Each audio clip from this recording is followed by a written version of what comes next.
Ayana had always been small, not just in height, but in the way she carried herself. People often joked that a strong wind could blow her away, and even though they meant no harm, their words stayed in her heart. She grew up on a quiet Apache reservation where life moved slowly, but the struggles of her childhood never felt small. Her body had always been weak. She tired easily, fell sick more often than other children, and needed long rests after simple tasks. Her mother used to hold her close and whisper that small bodies could have strong spirits. Ayana believed her, but only sometimes. As she grew older, she tried to hide her weakness. She didn't want others to worry. She hated the feeling of being treated like she might break if someone breathed too hard near her, so she pushed herself more than she should. But the truth was always there. Her body was not strong enough for long hours of work. When she turned 19, she realized that staying on the reservation wasn't giving her the chance to grow. The community was loving, but resources were few, and opportunities were even fewer. She wanted to help her family, to earn money, to explore the world beyond the quiet hills and dusty paths she had known since childhood. So one morning, she packed a small bag, hugged her mother tightly, and took a bus to a nearby rural town. The ride was long, but the landscapes outside the window, wide open fields, tall grasses, old barns, made her feel both nervous and hopeful. She didn't know what the future held, but she knew she had to try. When she arrived, the first few days were harder than she expected. The town was peaceful but unfamiliar, and she felt lost, walking the long roads with no clear plan. She asked for work at small stores, farms, and diners, but each place required physical strength or long hours that her body couldn't manage. After a week, her savings were nearly gone. She ate very little, slept poorly, and walked everywhere to save money. Her body, already fragile, couldn't keep up. On the morning she would meet Jacob for the first time, the sun was rising slowly, warming the sky with soft orange light. Ayana had been walking since dawn, hoping to find one more place hiring workers. She followed a dusty road that led past a stretch of open land. In the distance, she saw a ranch, wooden fences, a big red barn, and a house with a wide porch. She wasn't planning to stop there. She didn't think a ranch would hire someone like her. But halfway down the road, her vision blurred. Her legs started shaking. She felt her heart pounding too fast, and a wave of dizziness washed over her. She tried to breathe slowly, telling herself to stay calm, but her body couldn't take it. The world tilted, and she collapsed near the fence line. Moments passed. She didn't know how many. She only felt the rough dirt under her cheek and the faint sound of footsteps approaching. A deep voice called out, "Hey, are you okay?" But she couldn't answer. She felt herself being lifted gently, as if she weighed nothing. Strong arms held her steady, careful not to hurt her. She heard the same voice again, softer this time. "Don't worry, I've got you." When she finally opened her eyes, she was inside a quiet room with sunlight coming through the window. A glass of water sat on a small wooden table. She blinked, confused, and tried to sit up. Before she could fall back, a man stepped forward and helped her rest against a pillow. He was tall, broad-shouldered, dressed in worn jeans and a checked shirt. His face was lined with sun and work, but his eyes were warm. "You fainted outside," he said calmly. "I brought you in. You're safe." Ayana felt embarrassed. Being carried by a stranger was the last thing she wanted, but her body had given her no choice. She whispered, "Thank you. I'm sorry." "There's nothing to be sorry about," he replied, handing her the glass of water. "You just need to rest."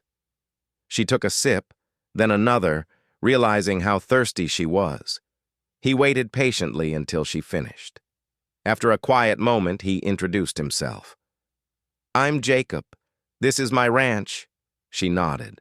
"I'm Ayana. I was looking for work." His eyebrows lifted slightly, as if he hadn't expected that. "Work? You collapsed just from walking here." She lowered her eyes, embarrassed again. I know. I'm just trying. Jacob studied her for a moment, not with judgment, but with concern. He had seen people struggle before. Ranch life taught him to notice things: body language, tired eyes, quiet fear. And Ayanna, sitting small and pale in his guest room, looked like someone who had been holding on too tightly for too long. Do you have anywhere to stay? He asked gently. She shook her head. Not yet. He let out a slow breath. Well, you can rest here for now. When you're better, we'll figure something out. Ayanna didn't know what to say. She wasn't used to kindness from strangers, especially the kind that came without conditions. She thanked him again, her voice barely above a whisper. He didn't ask more questions. He simply said, I'll bring you something to eat, and stepped out. Over the next few hours, she rested. When Jacob returned with a bowl of warm soup, she ate slowly, grateful for every spoonful. He sat in a chair nearby, giving her space, but also keeping an eye on her in case she fainted again. Do you always help strangers like this? She asked shyly. He shrugged. If someone needs help, you help them. That's how my father raised me. She smiled softly. Your father must be a good man. He was, Jacob said, with a small, sad smile. His father had passed years ago, but the lessons remained. They talked for a while. Nothing deep, just simple conversation that helped Ayanna relax. She learned that Jacob ran the ranch mostly alone, taking care of horses, cattle, and the land around it. He learned that Ayanna was new in town, looking for work but struggling because of her fragile health. When she told him, "My body feels too small for this world sometimes," he understood she wasn't speaking only about her size. That evening, when she stood up to leave the guest room, her legs wobbled again. Without hesitation, Jacob reached out and steadied her. "Easy," he said.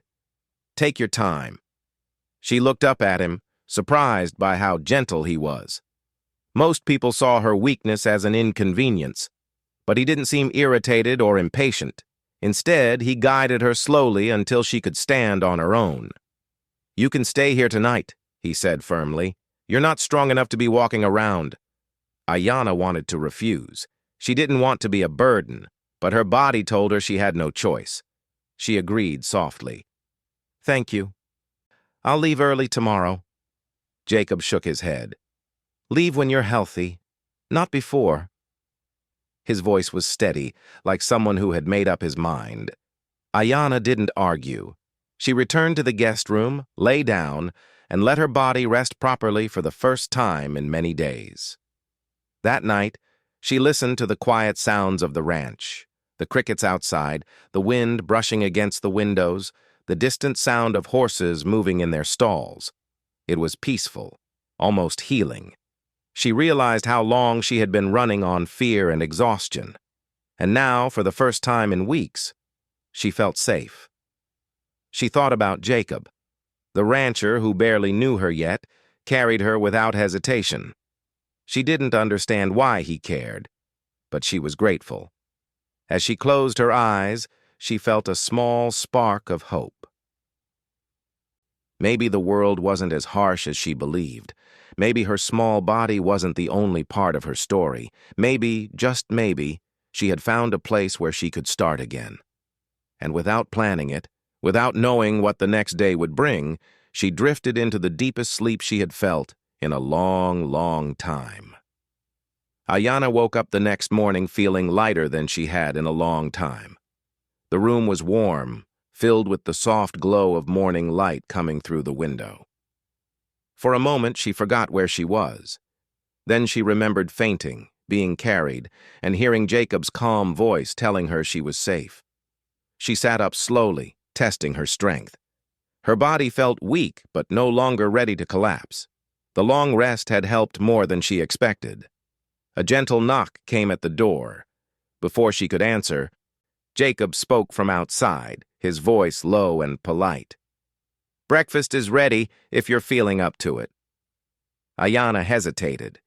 She wasn't used to accepting help, but she also knew her body needed food. So she stood carefully, brushed her hair with her fingers, and opened the door. Jacob was standing a few feet away, giving her space. He nodded when he saw her. "You look better today." She gave a small smile. "Thank you for letting me stay." "You needed the rest," he replied simply, then motioned toward the kitchen. The kitchen smelled of warm bread and scrambled eggs. Ayanna sat down, and Jacob placed a plate in front of her. She felt shy, almost guilty, taking food from someone she barely knew. But Jacob didn't make her feel uncomfortable. He sat across the table and ate quietly, as if her presence was completely normal. After a few minutes of silence, he asked gently, "Do you feel strong enough to walk around the ranch later? Fresh air might help." Ayanna nodded. "I'd like that." When they finished eating, Jacob led her outside. The ranch looked even more beautiful in daylight. Horses grazed in the distance, their tails flicking lazily. The wooden fences stretched across wide fields, and the barn stood proudly like a guardian of the land. Birds flew overhead, singing in the calm morning air. Ayanna breathed deeply, filling her lungs with clean air she hadn't felt in days. "It's peaceful here," she said softly. Jacob nodded. "It's home. My father built most of it. I keep it running." She looked up at him. "Do you work here alone?" "Mostly," he answered. "I have help during big jobs, but day to day, it's just me." Ayanna couldn't imagine someone managing such a large place alone. "It must be hard." "It's a lot of work," he admitted, "but I'm used to it." They walked slowly down a dirt path. Jacob made sure to match her pace, never letting her fall behind. Each step felt like a small victory for Ayanna. Her body wasn't strong, but moving through open space made her feel more alive. He pointed toward the barn. "Would you like to see the horses?" Her eyes brightened. "Yes, I would." Inside the barn, the air smelled of hay and warm animal breath. Horses peeked over their stall doors, curious and gentle. Ayanna stepped forward carefully, her hands trembling a little. She wasn't afraid. She was simply overwhelmed by their beauty. A chestnut horse lowered its head toward her, and she reached out slowly, touching its soft nose. "He likes you," Jacob said with a small smile. Ayanna felt something warm in her chest. "I've never been this close to a horse before." "They're calmer than people think," Jacob replied. "They can sense emotions. If you're gentle, they trust you." She stroked the horse's face, feeling a strange sense of comfort. "I wish I were as strong as them." Jacob leaned against a stall door. Strength isn't always about size or muscles. She looked at him, puzzled. "What else is it about?" "Endurance," he said. "Courage. Surviving even when life pushes you down. You've done that." Ayanna lowered her gaze, unsure how to respond. She didn't feel strong. She just felt tired. But Jacob's words stayed in her mind. They spent the next hour walking through the ranch. Jacob showed her the chicken coop, the vegetable garden, and the tool shed. Everywhere they went, he explained things in simple terms, never talking down to her. He treated her like someone capable of understanding, even if she didn't have experience. After a while, Ayanna sat on a bench near the porch. Her legs were shaking again. Jacob noticed immediately. "You should rest." "I'm okay," she said, but her trembling hands revealed the truth. Jacob pulled over a small stool and sat beside her. "It's all right to stop. You don't have to push yourself." Ayanna sighed. "I don't like feeling weak." "You're not weak," he said firmly. "Your body has limits, but you're still here, trying. That takes strength." She looked at him with quiet surprise. She wasn't used to people seeing her that way. Most saw her as fragile, someone who needed constant help. But Jacob's voice held no pity, only respect. After resting for a while, Ayanna asked, "Jacob, about work. I still need a job. I need to earn money." He thought for a moment. "There's plenty to do around here, but ranch work can be tough. I don't want you to hurt yourself." She straightened slightly. "I can help with small tasks. I learn fast." Jacob studied her determined eyes and finally nodded. "All right, let's start with something simple." He took her to a shaded area where wooden crates were stacked. "These need sorting. Nothing heavy. Just cleaning and organizing." Ayanna smiled gratefully. "I can do that." She worked slowly and carefully. She wiped each crate, stacked them neatly, and arranged tools that had been lying around. Jacob watched from a distance, checking occasionally to make sure she wasn't overworking herself. Even though the task was small, Ayanna felt proud. For the first time since leaving home, she was doing something useful. When she finished, Jacob walked over. "You did good." Her heart warmed at the praise. "Thank you. I'm trying." He nodded. "That's what matters." They returned to the porch. Ayanna drank cool water while Jacob fed some animals. She watched him work, amazed by his quiet strength. He moved with confidence, each motion practiced and steady. She wondered how someone so strong could also be so gentle. As the sun began to set, painting the sky in shades of pink and gold, Jacob joined her again. "You're welcome to stay here as long as you need," he said after a moment of silence. "Not just tonight. Longer, if you want." Ayanna blinked, surprised. "Why would you let me stay? You barely know me." "Because everyone deserves a chance," he answered. "You're trying to build a life. I can help with that. And you're good company." She felt her cheeks warm. No one had ever said something like that to her before. She looked out at the horizon, letting his words settle in her heart. "What about food? I don't want to be a burden," she said softly. "You're helping," Jacob replied. "That's enough." Ayanna looked down at her hands. Small, thin, but capable. For the first time, she didn't see only weakness. She saw possibility. Over the next few days, a routine formed. She woke early, ate breakfast with Jacob, and helped with small tasks around the ranch.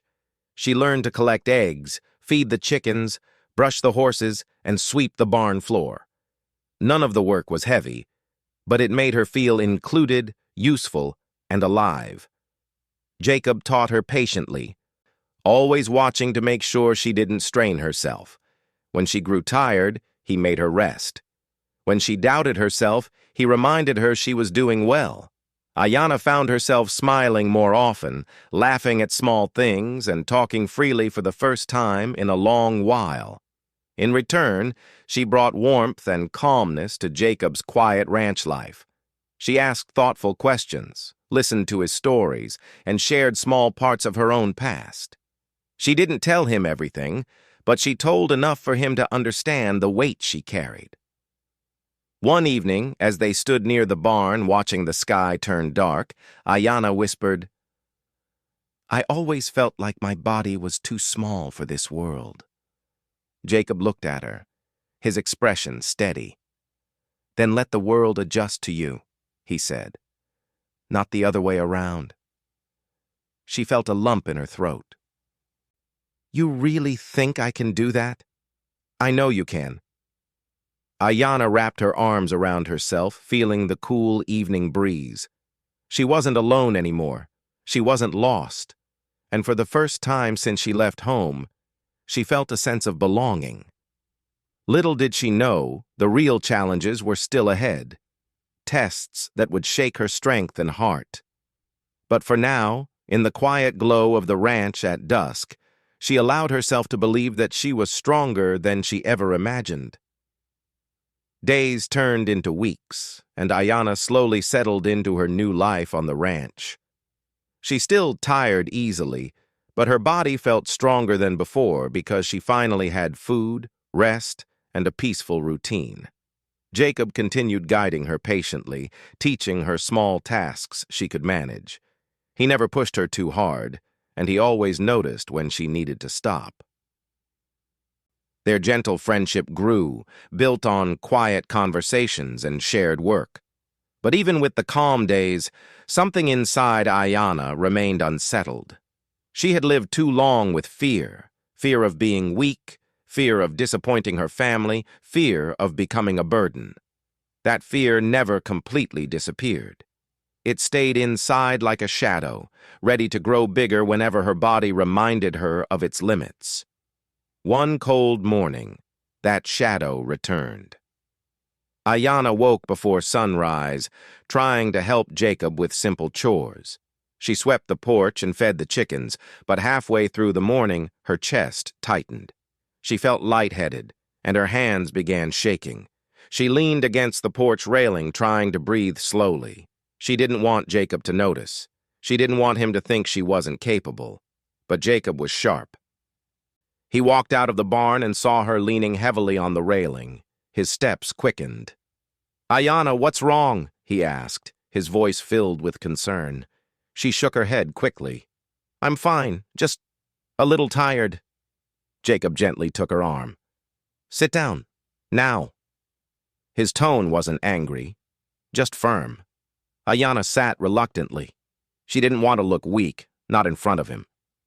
Jacob knelt in front of her and studied her face. "Your hands are shaking," he said quietly. "You were pushing yourself again, weren't you?" She looked down. "I just wanted to help." "You do help," he said gently. "But not if you hurt yourself." Ayanna felt tears sting her eyes, but she blinked them away. "I'm sorry." Jacob shook his head. "Don't apologize. Just tell me when you're not feeling well." She bit her lip. "I don't want you to think I'm a problem." Jacob's expression softened. "You're not a problem. You're someone who needs care, just like anyone else." His words were kind, but they touched a deep wound inside her. She had spent her whole life trying not to be a burden. She didn't want people to carry her or watch over her constantly. She wanted to stand on her own, even if her body refused to cooperate. Jacob helped her inside, made her drink warm tea, and made sure she rested. For the rest of the day, he kept checking on her. Ayanna appreciated his kindness, but she also felt deeply frustrated with herself. Later that night, when the ranch was quiet, she lay awake thinking. She didn't want Jacob to feel responsible for her health. She didn't want him to worry every time she stepped outside. She didn't want him to change his life because of her weakness. The thought made her chest heavy. The next morning, she made a difficult decision. While Jacob was feeding the horses, Ayanna packed her small bag, the same bag she had brought when she came to the town. It didn't hold much: a few clothes, her blanket from home, and a small carved wooden charm her mother gave her. She folded everything carefully, her hands trembling. Before stepping outside, she looked around the guest room one last time. She had slept safely here, she had healed here, she had laughed here. The thought of leaving hurt more than she expected, but she believed it was the right thing to do. Jacob found her walking toward the road with her bag in hand. He hurried toward her. "Ayanna? Where are you going?" She kept her eyes on the ground. I can't stay." "Jacob." His voice tightened with surprise. "Why not? Did something happen?" Ayanna shook her head slowly. "No. You've been nothing but kind, but I can't be here anymore. I'm making your life harder." Jacob stepped in front of her, blocking her path. "You're not making anything harder." "Who told you that?" "No one," she whispered. "I just know it." Jacob took a deep breath. "Ayanna, look at me." She lifted her eyes reluctantly. "You don't have to leave," he said softly. "Not because of tiredness. Not because of fear. I'm not helping you out of duty. I'm helping because I care." His words hit her heart, but the fear inside her fought back. "I don't want you to feel responsible for me," she said. her voice shaking. "I don't want you to worry every time I work. I don't want to trouble you." Jacob stepped closer but stayed gentle. "You don't trouble me. When I see you trying so hard, I don't feel burdened. I feel proud." Ayana's breath caught in her throat. "Why?" "Because you don't give up," Jacob said. "Even when your body tries to stop you. That takes courage." She looked down again. "I'm scared, Jacob. Every time my body gives out, I feel like I'm failing life. I don't want you to see me like that." Jacob shook his head slowly. "Ayana, strength isn't never falling. Strength is getting up again." Her eyes filled with tears she could no longer hide. "I don't want to be weak anymore." "You're not weak," Jacob said firmly. "You're just human, and humans need support sometimes." Ayana covered her face with her hands, crying silently. She hadn't cried like this in years. Jacob didn't touch her, but he stayed by her side, letting her take her time. After a long moment, she lowered her hands. Her voice was a soft whisper. "I don't want to leave, but I don't want to be a burden." "You're not," Jacob repeated calmly. "But if you leave now, you'll be alone again. And you don't deserve that." Ayana stood quietly, her heart torn between fear and hope. Jacob spoke again, gently this time. "Stay. Not because you owe me anything. Stay because you deserve a chance to heal properly." She didn't know what to say. Her heart ached from uncertainty, but deep inside she knew she didn't want to return to the lonely roads she had walked before meeting Jacob. She finally nodded, tears still wet on her cheeks. Jacob took her bag and carried it back to the house without saying more. He didn't tell her she was wrong or weak. He simply walked beside her, giving her the space to breathe. The next days were emotionally heavy for Ayana. She felt embarrassed about trying to leave, but Jacob never mentioned it again. He treated her with the same kindness as before, maybe even a little more gently. She began to trust him more deeply, not because he was strong, but because he didn't judge her weakness. But life was not going to stay calm forever. One afternoon, Ayana began feeling a sharp pain in her side. It started small, but within hours, she could barely stand. Her breathing turned shallow and her legs felt like they were floating away from her body. Jacob found her sitting on the kitchen floor, clutching her stomach. He reacted instantly. "Ayana!" He lifted her carefully, carried her to the truck, and drove her to the nearest clinic. The doctor examined her and explained that her body was under severe stress. She needed medicine, rest, and monitoring. Jacob listened to every word, his jaw tight with worry. Ayana looked at him from the hospital bed. "I told you, I'm a burden." Jacob stood up straight. "Don't ever say that again." She blinked, surprised by the firmness in his voice. "You're sick because you've been fighting alone for too long," he said. "I'm here now. Let me help." Ayana closed her eyes as tears fell slowly. For the first time in her life, someone refused to let her suffer alone. Jacob stayed by her side through the checkups, the medicine, and the pain. When she finally walked out of the clinic days later, she felt fragile but hopeful. She held onto Jacob's arm as they walked to the truck. He didn't comment, didn't tease, didn't act like she was weak. He simply supported her, quietly, steadily, fully. That evening, resting on the porch wrapped in a blanket, Ayana realized something important. Jacob wasn't helping her because he had to. He was helping because he truly cared for her well-being. And she cared about him too, more than she had expected. The ranch didn't feel like a temporary shelter anymore. It felt like home. Part 4 continues from the earlier emotional journey of the rancher and the tiny Apache woman. Their story had already passed through misunderstandings, fear, courage, trust, and growing respect. Now came the part of life where they had to face the world together, even when the world didn't fully understand them. The tiny Apache woman woke up before sunrise, as she always did. The sky outside the ranch house was still soft and blue, with the first hint of morning light sliding across the wide fields. She sat on the porch with a blanket around her shoulders, watching the land slowly wake up. It had become her quiet routine, something that made her feel calm. Yet on this particular morning, her thoughts were heavy. She knew that the day ahead would bring conversations she had been avoiding for weeks. The rancher joined her with 2 cups of warm tea. When he handed her one, she looked up at him with gentle eyes. His presence still made her feel a strange mix of comfort and nervousness. He sat beside her, shoulders broad and steady, yet his expression soft. He could always sense her worries before she spoke a word. "You're thinking again," he said with a small smile. She nodded. Yes, too many thoughts. He didn't push her. He just waited. He understood that she needed time to shape her feelings into words. After a moment, she took a deep breath and finally spoke. "The villagers, your friends. Everyone keeps asking questions.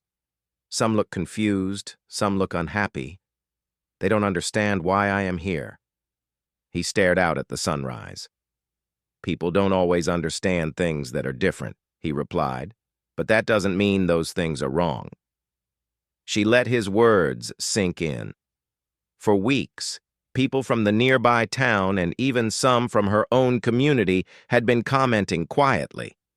They wondered why a woman so small, so delicate, and from a very different culture would choose to stay on the ranch. They didn't understand the trust that had grown between the two, the kind of bond that came from helping each other heal old wounds.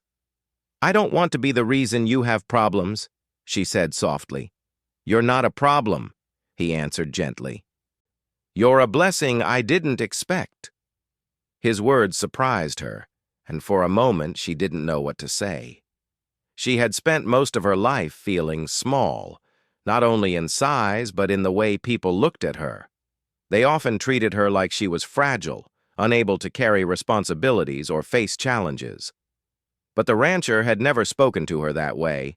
He treated her like a whole person, capable of strength and wisdom. Still, the fear inside her didn't disappear. "What if people don't accept us?" she whispered. "Then we'll accept ourselves," he said. "And slowly, they will learn." The morning continued quietly, but the weight in her heart remained. She knew life wouldn't stay peaceful unless they took steps together. The rancher must have sensed it too, because later that afternoon he saddled his horse and prepared another one for her. "We should visit your family," he said. "Talk to them. Let them see that I respect you and your people."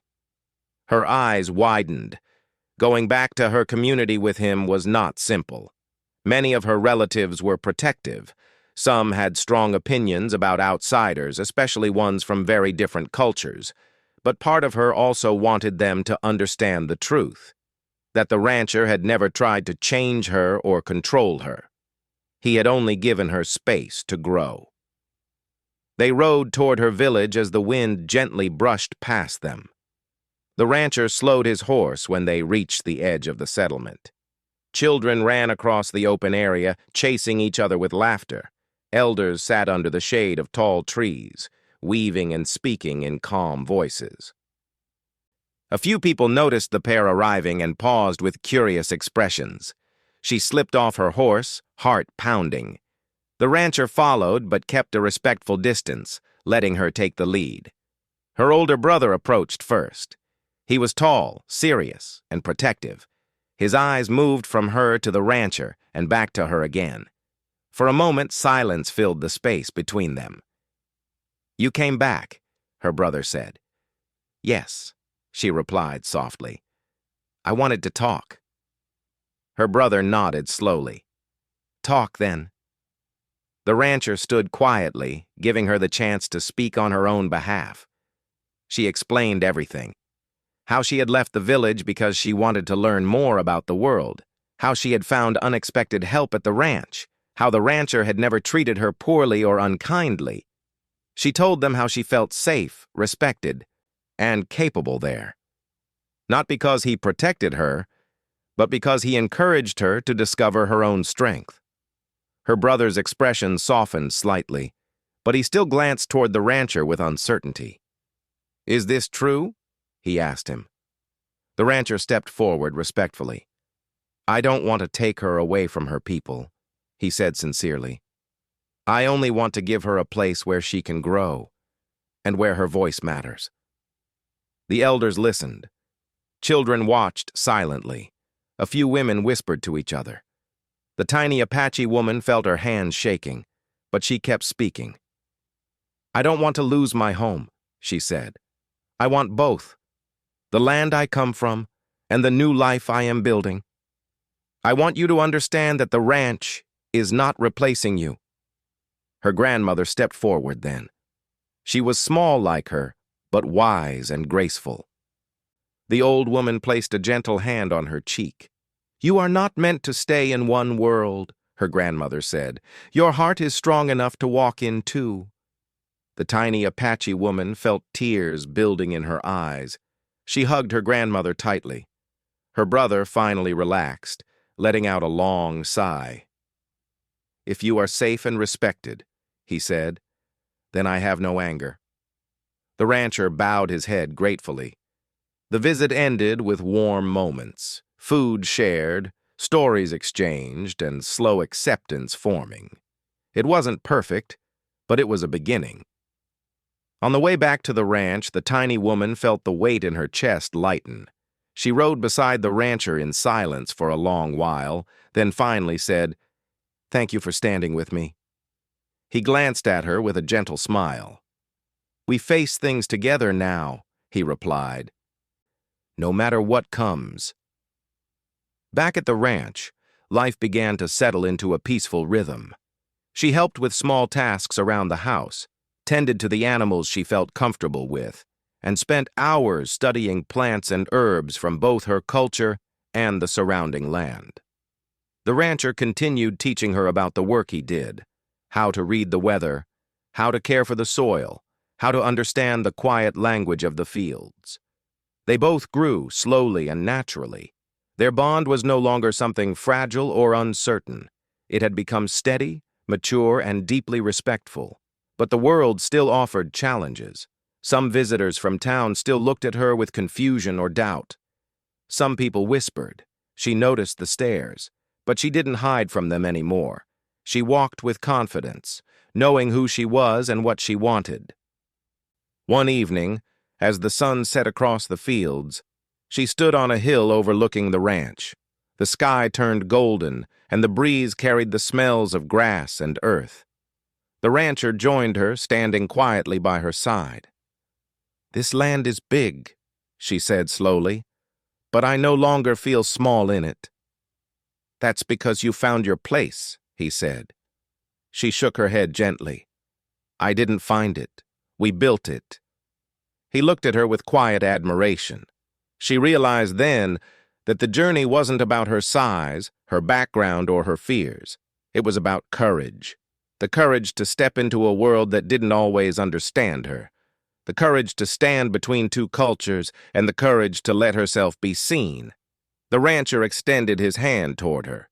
She placed her small hand in his, and for the first time she felt completely at peace.